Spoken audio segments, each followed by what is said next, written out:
El micrófono de Alicia Perris. Nos visita Alicia Perris. Hola, Alicia. Hola, buenas tardes a todos. Gracias por escucharnos. Y a pie de micrófono vamos a hablar del micrófono de Alicia Perris. Vamos a hablar de una pareja muy singular. Los varones Henri de Rothschild. Desgraciadamente las baronesas son parte del nombre del marido en Francia. Sí, vamos a hablar de dos Rothschild muy especiales que viven en Francia o que son de la rama inglesa realmente, ¿no? Henri de Rothschild nace en 1872 en París. Tiene 9 años cuando se muere su padre, en lo cual yo creo que le marca bastante en la trayectoria que vamos a ver. Y entonces tiene una infancia y una adolescencia muy austeras, casi de luto, con la estricta vigilancia de Teresa, su madre, y que él considera, ya veremos por qué, una especie de celda, ¿no? Se va a inscribir en la Facultad de Medicina porque está encantado con los progresos que está haciendo la ciencia, ¿no?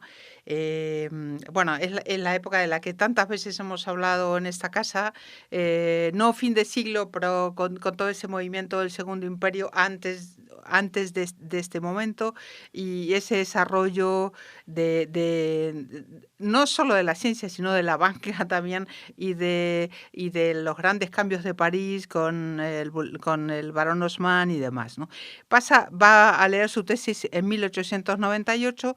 3 años después se va a casar con Mathilde de Weisweiler, que es la otra parte fantástica de esta pareja tan peculiar, ¿no? Entonces, Henri de Rothschild, como ya hemos dicho en algún programa dedicado a los Rothschild aquí también, lo van a educar en el respeto de la divisa familiar: concordia, integritas e industria, unión, honestidad y trabajo. Charlotte, que es la esposa de Nathanael de Rothschild y es su abuela. O sea, es el nieto de Charlotte de Rothschild. Claro, fue muy importante para él, con una madre probablemente de luto, y que lo liberó un poco de toda esa pesanteur, esa pesadez familiar. Que es una de tus miembros de la familia preferida, Charlotte. Charlotte, ¿no? Charlotte, hablamos de ella en un programa anterior. Esta Charlotte no era cualquier señora de la época. Fue alumna de Chopin, a la que le compuso Chopin varios valses, y también estaba interesada en la pintura y vendía sus propias acuarelas. La madre de Henri, en cambio, no, como es un clásico, no estaba muy de acuerdo con estas ideas liberales de mujer de vanguardia de la abuelita, y entonces miraba de reojo las influencias que este tipo de educación pudiera tener en su hijo, ¿no? Sí, no, y además la abuela va a coger bajo su protección a la futura barona Henri de Rothschild, o sea, Mathilde de Weisweiler. Y esta Mathilde, con toda esta educación, también de persona, realmente no de figurín, como la describen en algún sitio, de socialité o socialite o como sea, ¿no? Comparándolo, si lo pensamos con los que son las representantes hoy en día, no tiene nada que ver. Va a ser Mathilde la que va a hacer que Henri reflexione sobre la riqueza que tiene y sobre lo que puede hacer con su carrera de medicina, aparte de ganar dinero, como ha sido siempre, o en fin, llevar una vida más o menos rutinaria, ¿no? Entonces hay lo que se llama una verdadera pasión por la salud de parte de Henri, y también de su mujer, que va a ser una de las primeras conductoras de coches, y además que participó activamente como la propia madre de Henri en la Primera Guerra Mundial, de la que ahora media Europa está conmemorando, por lo menos digo celebrando porque es el final, que fue el comienzo de la segunda, pero en fin, gracias a los maravillosos tratados de Versalles y a una diplomacia fallida, ¿no? Pero ahora se festejan los 100 años. Bueno, pues esa época fue una época con muchas carencias, no se habían inventado los antibióticos, y la primera pasión de Henri va a ser la lucha contra la mortalidad infantil, causada en parte por la mala calidad de la leche. aunque parezca mentira, sobre 600.000 litros consumidos cada día en París, 575.000 no estaban en buen estado, sobre todo en los barrios pobres donde la leche estaba cortada. Es decir, que si no hay lactancia materna, aunque haya lactancia materna en determinado punto hay que cortar la lactancia materna, empiezan los problemas con un alimento absolutamente básico en la infancia, ¿no? Henri creó la gota de leche y que creo que luego se retomó in aeternum en muchos países y muchos, ¿no? Y vendía leche esterilizada a un precio módico y gratuito para las madres que no tenían recursos. El desarrollo de esto va a ser espectacular, el de una leche sana, digamos, y él no va a sacar beneficio y como no, tampoco va a tener tiempo porque ya estaba en otras ideas fabulosas, venderá, digamos, su participación o la idea a Achille Hauser en 1914. Entonces, también no solo va a ocuparse de la leche a este nivel, sino que va a poner una granja lechera en casa de su madre en Chantilly, un lugar ideal, pero también para sacarle una rentabilidad, ¿verdad? No solo para la estética. Y entonces va a mejorar increíblemente la calidad de la leche de los bebés y de los lactantes, y entonces se va a producir una caída en la mortalidad infantil espectacular, ¿no? Y también va a promocionar, hablando de sus preocupaciones de salud, que tuvo muchas otras, el Salvarsan de Ehrlich, el famoso medicamento que era lo único que había en el tratamiento para la sífilis, ¿no? Y luego, otra cosa más en la salud, en la medicina, digamos, a alto nivel, ya esto. Uno de sus mentores, el profesor Fournier, le aconseja preocuparse por el radium, descubierto en 1898. Aquí aparece la famosa pareja de Pierre y Marie Curie, de origen polaco, perdón.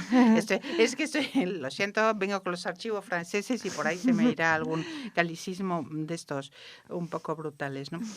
Entonces, se preocupa por el uso del radio en el tratamiento del cáncer y cuando se da cuenta que estas investigaciones prometen y que no hay otra cosa, compra una fábrica en Saint-Denis para extraer radium y le proporciona 1 gramo a María Curie, 1 gramo, que nos parece una nadería, es un regalo equivalente a 1 millón de euros de hoy.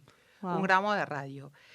Que todavía se usa, claro, todavía desgraciadamente la radioterapia, que es bastante agresiva, pero que salva vidas, se sigue utilizando. Y con otros mecenas va a financiar la creación de la Fundación Curie. Durante la Primera Guerra Mundial también va a ayudar a los heridos, que la Primera Guerra Mundial fue horrorosa, con muchísimos quemados por la utilización del gas mostaza y otro tipo de armas de guerra. Entonces, Matilde va a ser su cómplice y va a crear un centro hospitalario. Y después, él, a pesar de que es uno de los mejores fusiles de Francia, es un gran tirador, el ejército no quiere saber nada de él, pero sí digamos, como formando parte del ejército en sí, pero sí va a trabajar como médico, y también Matilde, su mujer, que va a crear un centro hospitalario y luego va a buscar los heridos al campo de batalla. Va a convencer a Henri de interesarse a Lambrin. No pude encontrar una traducción. No sé si es una marca o es una pomada, que era una pomada milagrosa que trataba las quemaduras, las terribles quemaduras a las que tenían que sobrellevar los heridos de guerra. Y gracias a él también este medicamento se pudo producir en grandes cantidades. Es un hombre absorbido por la creación y la construcción de su propio hospital, la Policlínica Henri de Rothschild, que se termina en 1902. Y otros muchos Rothschild financiaron también un hospital, aunque hay que decir que Henri es el único que verdaderamente se implicó más allá de la simple financiación. Según dice Nadège Forestier, una descendiente suya que escribió un libro del que estamos basándonos muchísimo para este programa al micrófono, que se llama Henri de Rothschild, un solidario antes de tiempo, ¿no? También es el más Rothschild, dice esta autora Nadège Forestier, de la dinastía, según el libro que ha escrito, porque es el único de la familia que renunció a las finanzas y también, a pesar de los hospitales que creó, o aparte de los hospitales y de su preocupación por la salud, creó o inauguró de su propio bolsillo un teatro en Pigalle. También se inventó el chocolate en polvo y invirtió mucho dinero en el vino, el famoso Mouton Rothschild. Alguien le pregunta en una entrevista que hizo para Le Temps a Nadège Forestier, la autora de esta biografía de su antepasado, si la rama inglesa es una marca, en la rama inglesa la excentricidad es una marca de fábrica de los Rothschild. Entonces le dice que, por supuesto, que algunos coleccionaban cosas de los rastros y otros, Arthur, el tío de Henri, le encantaban las corbatas y tenía del orden de 12 o 3.000, ¿no? Mientras que destaca que Henri, aunque era excéntrico, ponía todo al servicio de causas nobles y de los demás. Y con lo cual salió de la vía familiar que tenía, digamos, pretrazada de la banca y de las grandes inversiones para convertirse en lo que ella llama uno de los primeros grandes humanitarios del planeta, ¿no? Entonces le preguntan cómo hace para vivir con esta herencia, entonces, esta y otras, cómo hacemos todos para vivir con nuestra herencia, ¿verdad? Lo que podemos, de este tío tan bueno, fantasioso, y ella dice, bueno, yo solamente tenía 2 años cuando se murió, pero mi madre, cuenta Nadège, me habló mucho de él y me contaba que cuando era niña le encantaba ir al bar Pam Pam en los Campos Elíseos, y un establecimiento que pertenecía a Henri, y él estaba detrás de la caja, vendía jugos de fruta Verger, que eran también de su producción, tartas de limón, o ¡qué rico! ¡Qué rico! O para esta hora, pasteles de chocolate hechos por su chef, y esto le divertía, pero en cambio se le olvidaba cómo se llamaban sus nietos, y los llamaba señor y señorita. Bueno, estas cosas de los genios, ¿no? Falleció el 12 de octubre de 1947, y es el más Rothschild de los Rothschild, según su biógrafa, porque desciende en línea directa de los 4 de los 5 hijos del patriarca Mayer Amschel, que es importante, porque luego siempre están los fake por ahí, ¿verdad? Como todo el mundo sabe, o los pseudo, en todos los linajes, ¿no? La biógrafa de la que hablamos es también periodista y hace un retrato elogioso y lleno de anécdotas y de información, y realmente llega a demostrar que Rothschild Henri es un filántropo visionario al que le encantan los negocios, pero solidarios. Va a heredar la mansión de su abuela en la calle del Faubourg Saint-Honoré, y después también una propiedad en Vaux-de-Cernay de 1.500 hectáreas con una abadía. Y esto es lo fantástico. No, todavía más. Sí, bueno, esto es lo más divertido, lo más divertido. Él va a tener 3 hijos, pero además va a tener otras pasiones, y una de ellas es el automóvil. Que el automóvil que estaba empezando. Bueno, que su mujer, como nos decías, era de las primeras, ¿no? Conductoras. Eso es, sí, ella nunca se quedó atrás realmente. A los 23 años compra una Panhard y se lanza a la aventura participando de la carrera París-Berlín, lo cual era muchísimo, ¿no? Le ponen una multa por exceso de velocidad. No creo que le importara mucho. Bueno, no le haría tanto daño como a los simples mortales, ¿no? Contrata a un ingeniero para desarrollar sus propios coches, y con Georges Richard cofunda la Sociedad Unique y abre una fábrica Peugeot. El éxito es inmediato, y la marca será luego vendida a Simca, que ya nos suena más, ¿verdad? Y después de su muerte a Fiat, que nos suena todavía más. Bueno, entonces, a comienzos de los 20, de 1920, vende la casa de Faubourg Saint-Honoré, que es un lugar de encuentro de oficiales extranjeros durante la Primera Guerra y que se va a convertir en el círculo de la Unión Interaliada. Y como los esposos Rothschild encontraban el lugar demasiado ruidoso, compran otra residencia en La Muette, un lugar donde se paseaban nada menos que Luis XVI con María Antoinette. Wow. El médico también va a ser un enamorado del mar, como no, parte a cazar la ballena.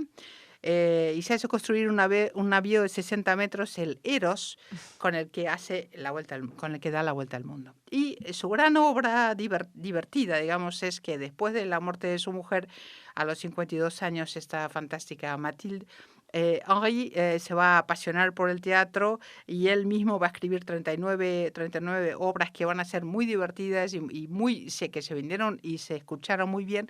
Y va a firmar, de vez en cuando le daría un poco de vértigo, supongo, su vida, con unos seudónimos como André Pascal Charles de Fontaine y Nevu. Y entonces su tataranieta dice que las obras son divertidas, que tuvieron mucho éxito y que además él sacaba las ideas de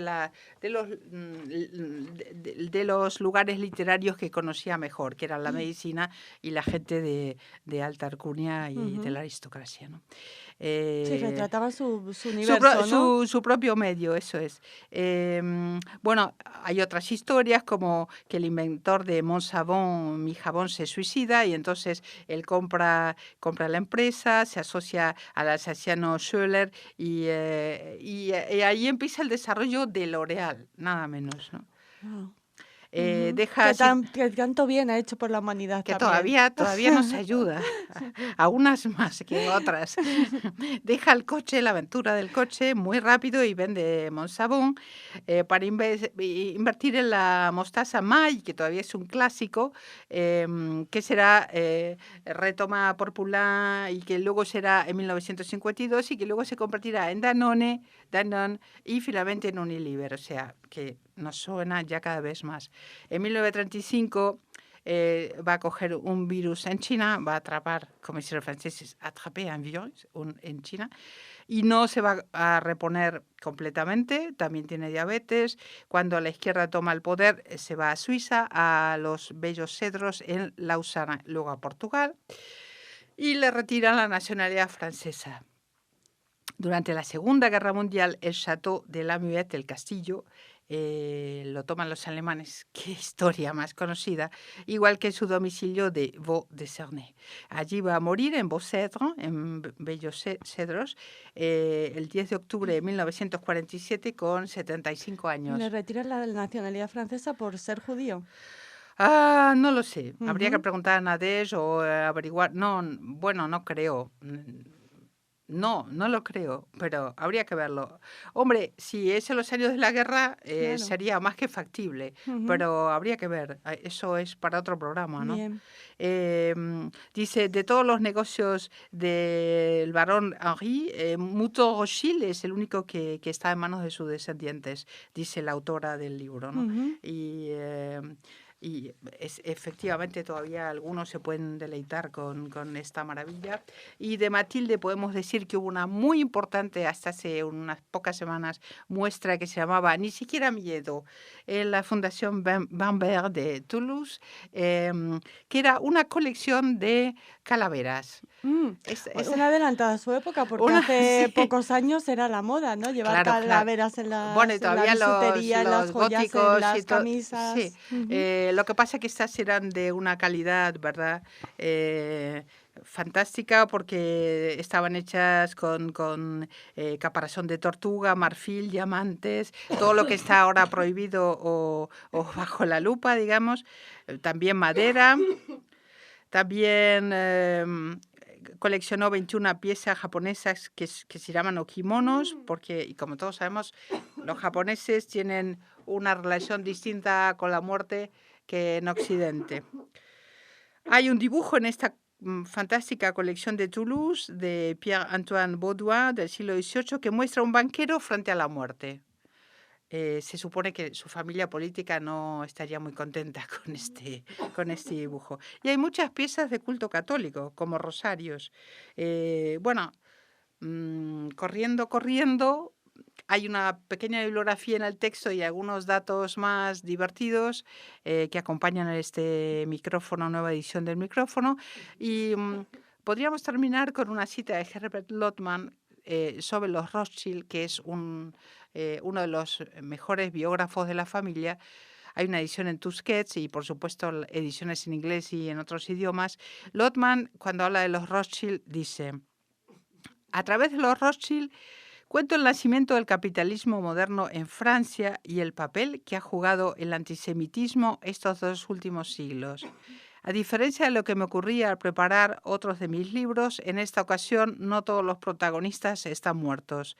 Con Pétain, Colette, Flaubert o Camus me enfrenté a historias cerradas, trayectorias vitales acabadas, mientras que los Rothschild, la familia, sigue ahí. Y el banco, aunque haya perdido mucha importancia, también sigue existiendo. Así es, y Lottman comienza con Meyer Amschel Rothschild en el gueto de Frankfurt y llega hasta hoy con David, Edmond o Evelyn Rothschild dirigiendo sus sociedades financieras desde París, Londres o Ginebra. Bueno, hasta aquí esta edición de hoy de El micrófono de Alicia Perris. Espero que se hayan divertido, aprendido alguna cosilla y les dejamos con Raquel tareas para el hogar en el texto y en los libros que son fantásticos de la bibliografía y con la música esta de Coches de Carreras de Michel Legrand en las 24 horas de Le Mans, una película mítica. Shalom y hasta la próxima. Gracias por escucharnos. Gracias, Alicia.